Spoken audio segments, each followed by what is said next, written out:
we've seen this concept in games before, like Freedom Fighters from IO Interactive, where America, home of the beautiful and the brave, is invaded by a foreign force.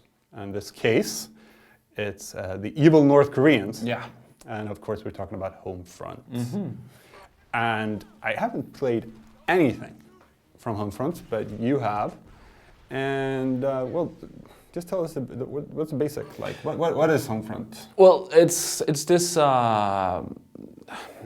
this story of what could happen in the future, 26 years in the future to be precise, I think, where due to a whole lot of convoluted story and everything, North Korea has kind of gained almost global domination, and the US, by comparison, has just gone into like inner turmoil that has resulted in failed economics and widespread chaos.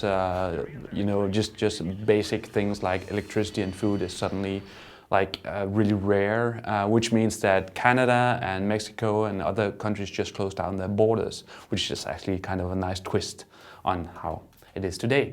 I was just going to say, failed economics. Is this a documentary? No, but the story is pretty cool, and it makes up for a cool backstory to what the rest of the game is, because of course North Korea can't just not have the power over the US, so they launched a massive EMP, and right after that they start invading the US, which is kind of where you come in, because the first time you wake up as this former, I believe, Navy pilot named Robert Jacobs, you are actually kind of, well, let's just say that the North Koreans really badly want you to work for them, and they try to convince you by beating the crap out of you. And we try that here in Directors, that never works. And from there, you go to this scene that actually is really reminiscent of the very first Half-Life game, where you go into Black Mesa, and you really see how horrible everything has just gone since North Korea decided to invade. And I mean, this is one of the few games where, to really show how bad things are, nothing is spared. And it kind of came as a shock to me, because I was just, and I'm sorry to say this, but I was expecting Call of Duty. And the way they set up the story is not Call of Duty. It's not even, I would say, Hollywood. It's much more sinister and bloody, and some would even say real. I don't know about that.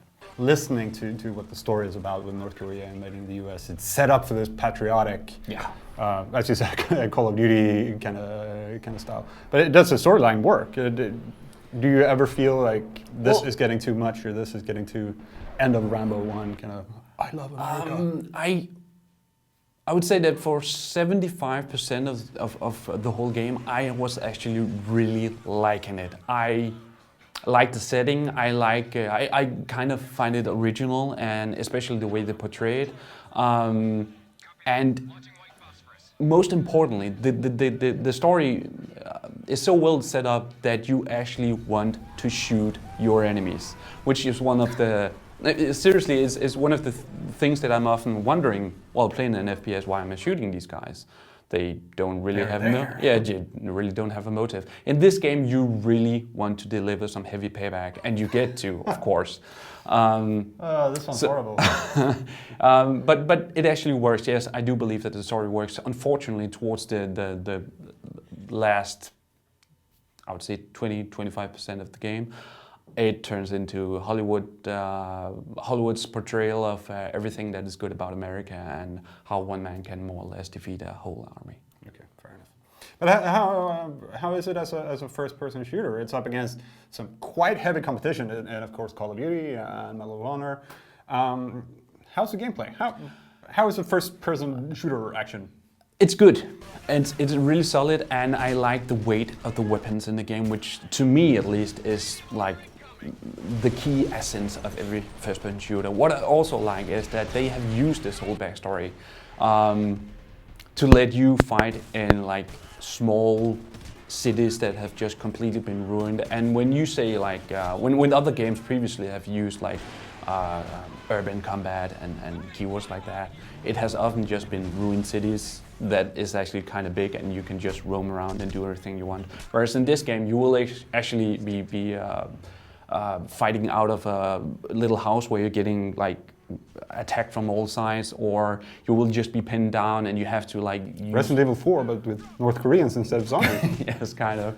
And you have to find your way out, and they add like little certain story points. For instance, there is this scene where there's this woman sitting with her child and you have to protect them. And of course, nothing can really happen to them, but it makes for a good story context.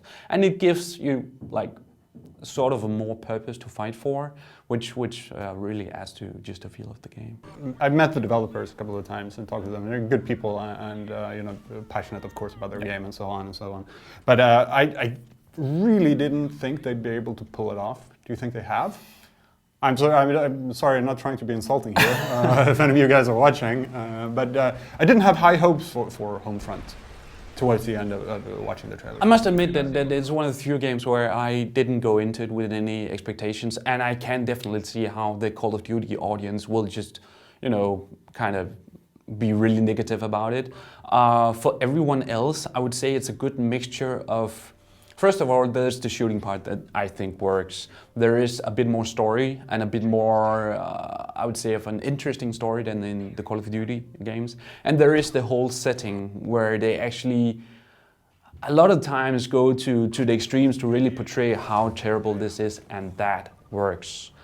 Also, and this is a big thing because Chaos Studios, of course, has done some amazing multiplayer experiences before. The multiplayer is awesome. It's just pure awesome, and I'm so happy to see a game that takes some of the best parts from Call of Duty, but doesn't just, you know, sit its ass down and say, yeah, we've done Call of Duty and that's about everything we need. It actually adds to the multiplayer experience. They have taken some of the best aspects of the, you know, XP gaining, leveling, locking up every sort of cool weapon and everything, but they have added to it as well, where you actually earn something called battle points, and battle points can actually be used in the fights themselves. For instance, I believe he was called just a technician, that was the guy. And every time I earned some battle points for completing objectives or anything, I could, for instance, use a little drone, which meant I could just sit in the corner of the level and control this drone and shoot everyone. It was really cool. In between, when you... So you're a camper. I am. In between, when you're respawning, you can also use the battle points to actually spawn vehicles that you can control yourself. So if you do really well, you can spawn a helicopter and jeeps and tanks and everything. And from my point of view, it makes for a much more diverse multiplayer session and something that finally adds to what Call of Duty is doing. So I guess I have to say sorry, Chaos, for not having much faith in that Homefront was going to actually pull it off. I mean, it's a game that will definitely divide people, because some will just see it as really like cheap and exploitative of what could potentially be a real future or something like a real future.